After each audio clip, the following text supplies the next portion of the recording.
Hello， 大家好，歡迎嚟到心靈之道，我係 Raymond Sir。上次我就同大家講解咗感恩心對於克服逆境嘅重要性啊。今集呢，我就好想再詳細講多一些少啦。除咗感恩心之外呢，強大嘅意志同埋強烈嘅信念啊，對於克服逆境達成我哋嘅目標呢，係特別重要嘅噃。喺呢度我就好想為大家介紹一位同樣擁有呢兩種特質嘅一位英國好成功嘅企業家啦。佢個名叫做戴森，相信大家對佢都唔會陌生噶啦，因為喺市面上大家應該會見過佢嘅產品啦，各種嘅吸塵機啊、風扇啊等啦，或者自己屋企裏邊都用緊佢嘅產品都未定噶咯。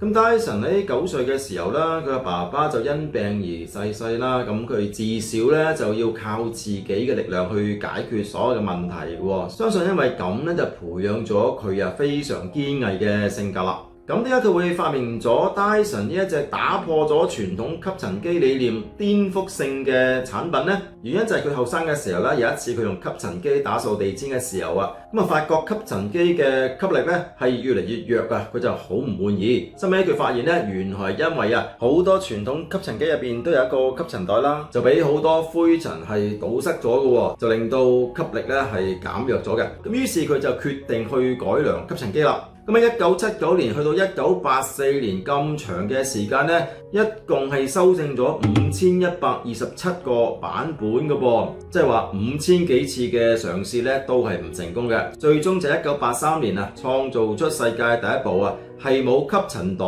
嘅吸塵機，因為佢係利用氣旋摩打技術咧，係高速旋轉將空氣同埋灰塵分離嘅。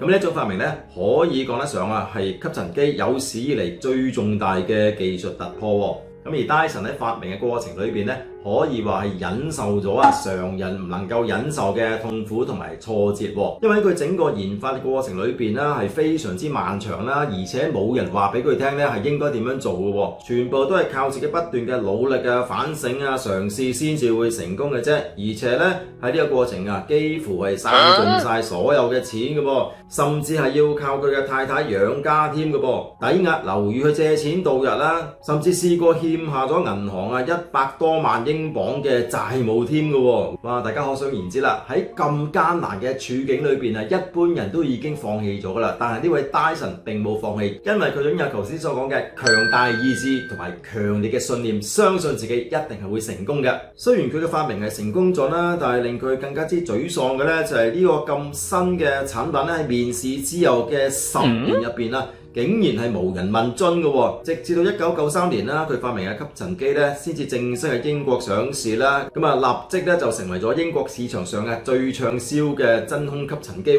咁戴森發展到而家咧，已經去到全球65個國家都有佢嘅產品售賣㗎啦。佢嘅戴森王國咧係擁有1000名嘅工程師為佢服務啦。咁佢嘅身家最高呢係去到162億英鎊，亦即係1600億港元咁多嘅噃。從戴森呢個故事，我哋可以睇得到啦，成功真係得嚟不易嘅。成功只係屬於嗰啲咧永不放棄，就算遇到幾大困難都好咧，都會勇往直前嗰啲人嘅。所謂皇天不負有心人，就係咁嘅意思啦。所以當我哋面對困難，譬如話好似而家香港呢個咁艱難嘅社會環境裏邊啦，其實每一個人都受到好嚴峻嘅考驗㗎啦。我哋能唔能夠生存落去，甚至能夠實現自己嘅夢想呢？上天係睇緊我哋能唔能夠去展示出強大嘅意志同埋強烈嘅信心嘅噃。咁希望透過以上嘅內容俾到大家啲嘅鼓勵啦。面對香港乃至全世界目前咁艱難嘅處境呢，我哋都唔好放棄，點都要咬緊牙關堅持落去。去到片尾嘅時候呢，我想同大家再分享一條充滿激勵性嘅短片啦，希望能夠為大家注滿強大嘅正能量。如果大家中意呢條片嘅話，記得俾個 like、share 同埋留言，我會好樂意為大家解答任何嘅問題㗎。我哋下次再見啦。I don't care how good you are, I don't care how talented you are, I don't care how much you work on yourself. There are some times when things aren't going to go right. There are times when anything that can happen will happen. Life happens. The unexpected, the uncalled for, the unintentional. We've been damaged emotionally, damaged spiritually. It may be your business. It may be your heart that is broken today. It may be the number in your bank account that is screaming, you are broke. You can break physically, you can break mentally, you can break your heart, you can break your spirit, and all of those are gonna leave a mark. But the mark that they leave can be the mark of victory or it can be the mark of defeat. It is staying with the breaking that produces the blessing. It is not what you go through that determines where you end up. It's who you listen to. Because I think right now, you are walking through a valley between two voices. One is wisdom, one is worry. One is gratitude, one is grumbling. One is blame, one is faith.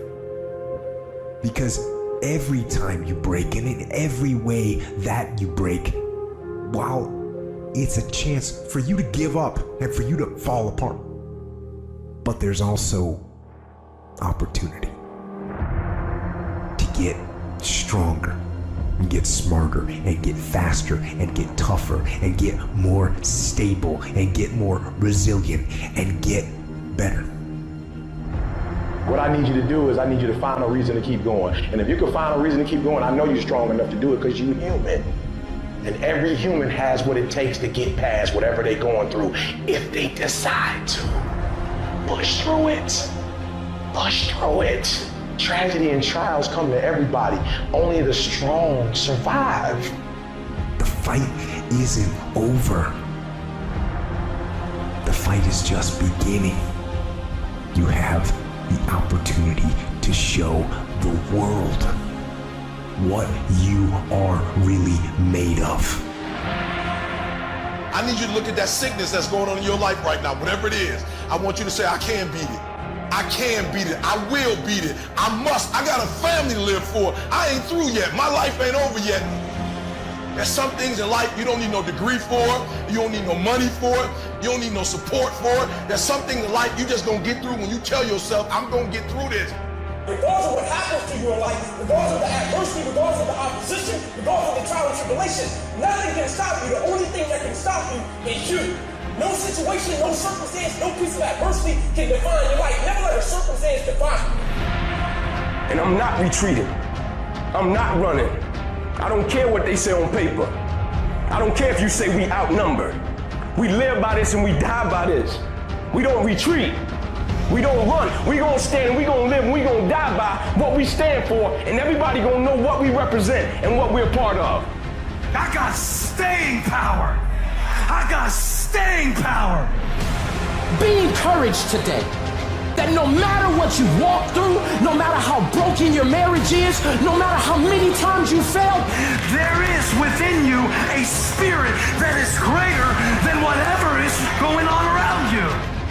If you would be willing to fight your way through this battle, fight your way through cancer, fight your way through that academic struggle, fight your way through divorce, fight your way through it. If you are willing to fight your way through that singing career, fight your way through boxing, fight your way through football, I'm telling you at the end of the fight is going to come victory.